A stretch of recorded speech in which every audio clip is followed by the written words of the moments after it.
Hey, it's good to be with you today, and I got a special friend with me too. This is Troy Page. Troy is a ministry consultant with us at the Unstuck group, and he's also pastor of creative arts at Westridge Church here near Atlanta.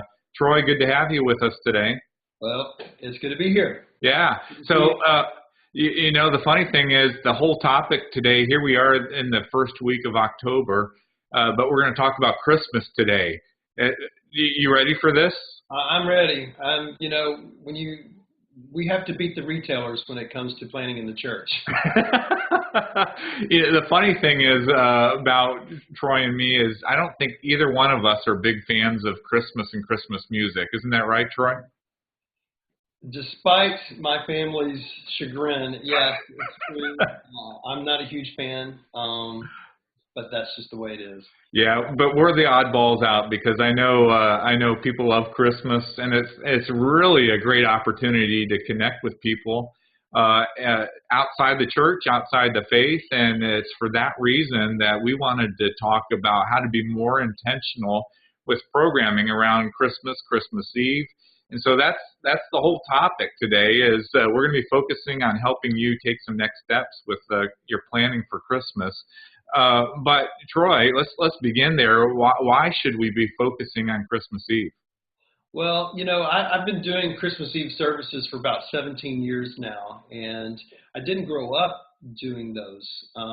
But what I've found is this is a huge, huge opportunity to connect with a crowd that might not otherwise come to your church. We all say it in the church world, the Easter Lily poinsettia crowd. So this is an opportunity to connect with people that might not otherwise come, to draw them in, give them a taste of your church, give them a preview of what it's like, maybe blow up some stereotypes and preconceived notions that they have about what church is really all about, and then maybe hook them for something later to encourage them to come back for another installment or another series or something going on at the church. And really what I'm finding, I don't know if you would agree with this, Troy, is when it comes to Easter and Christmas, Easter ends up being a time for the church to gather. And that's probably the one weekend where the entire church shows up. And so we get a lot of people around Easter. The interesting thing for me around Christmas is that this seems to be the better opportunity really to reach people who are currently outside the church. For people outside the church and maybe outside the faith, Easter doesn't resonate with them like it does with us. For Christmas, though, there's something in them that they think, it's Christmas time. I need to connect with the church this time of year. Are you seeing that too? Yeah, absolutely. I think over the past many years, we've seen a shift where Easter was the bigger services, and now it's Christmas gets bigger. And I think it's a sad commentary perhaps on our society that Easter is really not a big deal to go to church as much. But Christmas, for whatever reason, because of the Christmas spirit and the warm fuzzies and the Yuletide, whatever, people tend to want to go to a church, see at the very least a really nice Christmas program, and that's just kind of part of their family tradition, something to do. It's cold outside. So I think that is a draw to people, and it becomes even more of an opportunity to connect.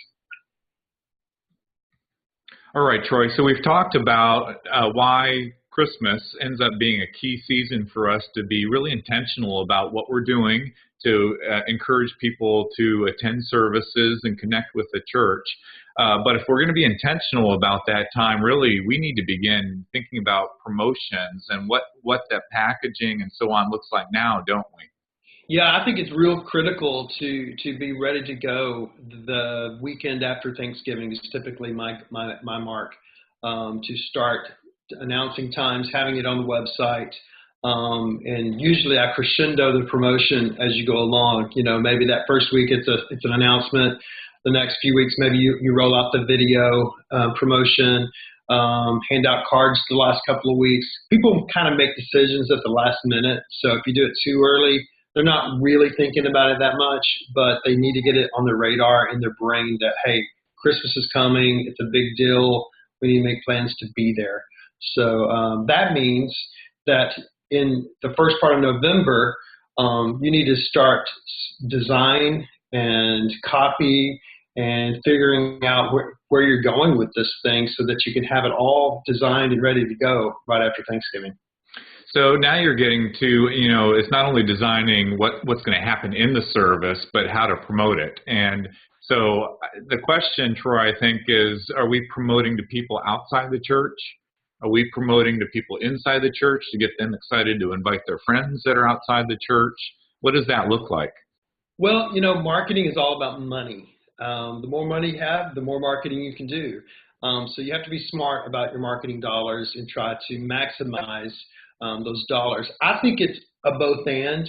I still believe, and Tony, you can chime in, but I still believe that most people still come to our churches because someone invites them to come to attend.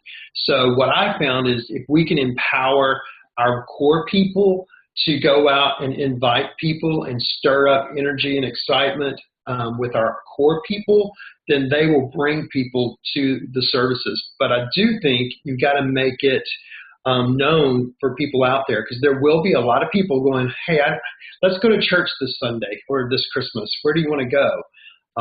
So I want them to choose my church over the one down the street.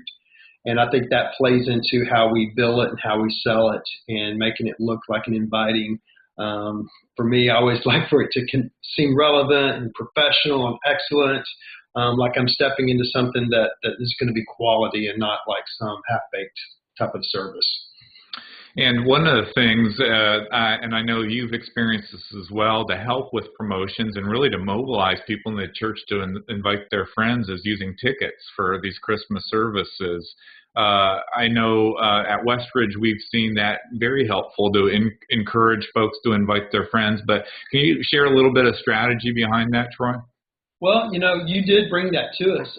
For years, I've done Christmas services and always struggled with how to even out the crowds. And you always end up that last service, maybe Christmas Eve, that's packed, and you've got these people who drug all their kids to church for the first time since Easter, and they end up in an overflow room. And that always just broke my heart.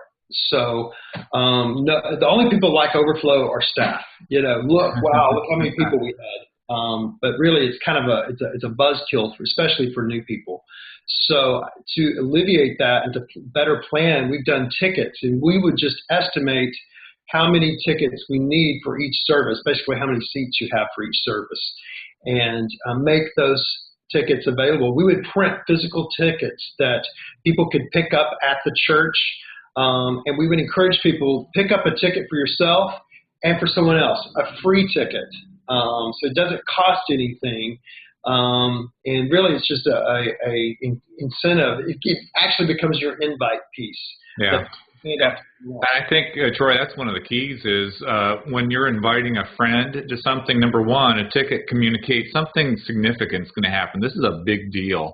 But then I don't know about you, but just having something in my hand that I can pass along to a friend in the form of a ticket makes it a lot easier for me to make that invite. And I think for somebody that isn't familiar with what church is all about, but they've gotten tickets to other programs in other places, it just makes that ask a lot easier. That's right. And I think that you can even make that available online. You can have physical tickets to pick up. You can also reserve space online. You need to incorporate that and maybe be able to print tickets online that you can hand off so that you're capturing people both places. And I'll share some links with the video of some previous articles that I've shared on using tickets around holidays. But let's talk specifically about scheduling of the services, Troy. And, this is a great example this year where Christmas falls so close to Sunday. How are you approaching that in this year's scheduling for the Christmas services? Well, typically what I've done in the past and even this year is when it's real close to the Sunday, we capitalize on our Sunday crowd and just plan our Christmas Eve, Christmas services to be Sunday morning as well as Christmas Eve. And we do identical services so that our team is not doing a Sunday morning worship service, normal service, and then spinning it all around and trying to pull something together for, the next day or the next day or two. So this year, we're going to do 3 on Sunday morning, our 3 normal services We chose to skip Monday, the 23rd, and then do several services on the 24th. So you want to capture people early. I think it's always good to have an earlier option for those who might be traveling, getting out of town. You just kind of got to know your crowd. And then you've got to do them on Christmas Eve. That is just when people come. And we've also found that people like a later service so that when they show up, it's a little bit dark. It just feels more Christmassy. The lights are twinkling and all that. So, I mean, as much as we would love to get home earlier on Christmas Eve as a staff, I think it's good to do one, at that 4, 5 o'clock, 6 o'clock hour.